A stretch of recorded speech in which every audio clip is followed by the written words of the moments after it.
Hi friends, welcome to my channel. ఎలా ఉన్నారు అందరూ? నేనైతే బాగున్నాను. మీరు కూడా బాగుండాలని మనస్ఫూర్తిగా కోరుకుంటున్నాను. ఈరోజు నేను కుక్కర్లో టమాటా రైస్ అనేది ఎలా ప్రిపేర్ చేయాలనేది చూపిస్తానండి. ఫస్ట్గా నేనైతే కుక్కర్ పెట్టుకున్నాను. అందులో కొద్ది నెయ్యి అయితే వేసుకున్నాను. కొంచెం నెయ్యి వేసుకున్న తర్వాత కొద్దిగా ఆయిల్ కూడా వేసుకుంటున్నానండి. ఫస్ట్ నెయ్యి అయితే మాత్రం ఒక 3 స్పూన్స్ నెయ్యి వేసుకున్నాను. తర్వాత కొద్దిగా ఆయిల్ వేసుకొని ఇదైతే కొద్దిగా వేడి చేసుకున్న తర్వాత చూపిస్తున్నాను కదండి. మసాలా దినుసులు, దాల్చిన చెక్క, లవంగాలు, జీలకర్ర, ధనియాలు, ఒక 3 ఇలాచి, నెక్స్ట్ ఒక బిర్యానీ ఆకు. ఇదైతే కొద్దిగా ఫ్రై అవ్వనివ్వాలి. ఫ్రై అయిన తర్వాత కొద్దిగా కరివేపాకు అయితే వేసుకుంటున్నాను. ఇది కరివేపాకు వేసుకున్న తర్వాత కొంచెం ఫ్రై అయిన తర్వాత ఒక 4 పచ్చిమిర్చి అయితే వేసుకొని ఫ్రై చేసుకొని నెక్స్ట్ 2 ఉల్లిపాయలు నిలువుగా కట్ చేసుకుంటున్నానండి. ఒక 2 ఉల్లిపాయలు నిలువుగా కట్ చేసుకొని వేసుకొని ఇదైతే ఫ్రై అవ్వనివ్వాలి. చూపిస్తున్నాను కదండి. టమాటాలకి ఒక 1/2 కేజీ పైన అయితే టమాటాలు తీసుకుంటున్నాను నేను. ఎన్ని టమాటాలు తీసుకుంటే అంత బాగుంటుంది, అంతే అండి. అలానే నేనైతే తీసుకునేది 1/2 కేజీ, ఒక 1/4 కేజీ అంటే సరే 3/4 కేజీ ఉంటాయి టమాటాలు. 3/4 కేజీ టమాటాలు అయితే తీసుకుంటున్నాను. కొద్దిగా గల్లుప్పు అయితే వేసుకుంటున్నాను. వేసుకొని ఇదైతే టమాటా అంతా వాటర్ వదులుతుంది కదా, టమాటా మొత్తం బాగా మగ్గిపోతుందండి. ఇందులోనే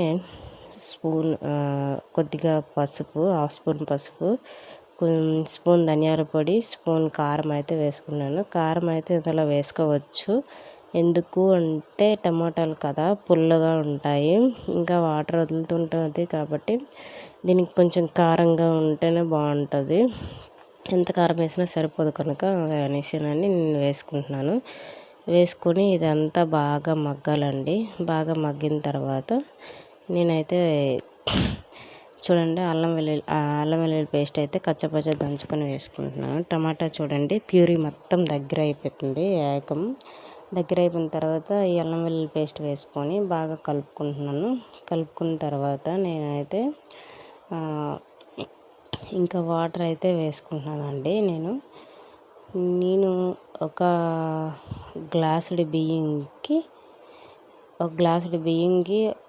ఒక 3/4 కేజీ టమాటాలు అయితే తీసుకున్నానండి. నేను గ్లాసుడి బియ్యంకి 3/4 కేజీ టమాటాలు తీసుకున్నానంటే మీరే ఆలోచించండి. దీంట్లోనే నేను కొద్దిగా జీడిపప్పు వేసుకున్నాను. జీడిపప్పు ఏమంటే నేను ముందే నెయ్యిలో అయితే ఫ్రై చేసేసిన అండి. ఇప్పుడు కాదు, ఫస్ట్ మేమైతే తీసుకొని కొన్ని రోజులు అయిపోయిన తర్వాత ఇంకా పురుగు పడుతుందని ఏం చేశానంటే జీడిపప్పు మొత్తం నెయ్యిలో వేయించేసి ఒక డబ్బాలోకి వేసేసినామండి. అందుకనేసి నేను ఈరోజు జీడిపప్పు అనేది వేపట్లేదు. ఇప్పుడు నేనైతే అందులో బియ్యం అయితే కడిగి పెట్టుకుని ఇందులో అయితే వేసేసినానండి. వేసిన తర్వాత సిమ్లో పెట్టేసి ఒక విజిల్ వచ్చేంత వరకు ఉడికించుకోవాలి. అంతే అండి. ఉప్పు అయితే చూసుకోండి, ఎందుకంటే మళ్ళీ తర్వాత కలుపుకోలేము కదా. నేనైతే సిమ్లో పెట్టేసి ఉడికించుకున్నాను.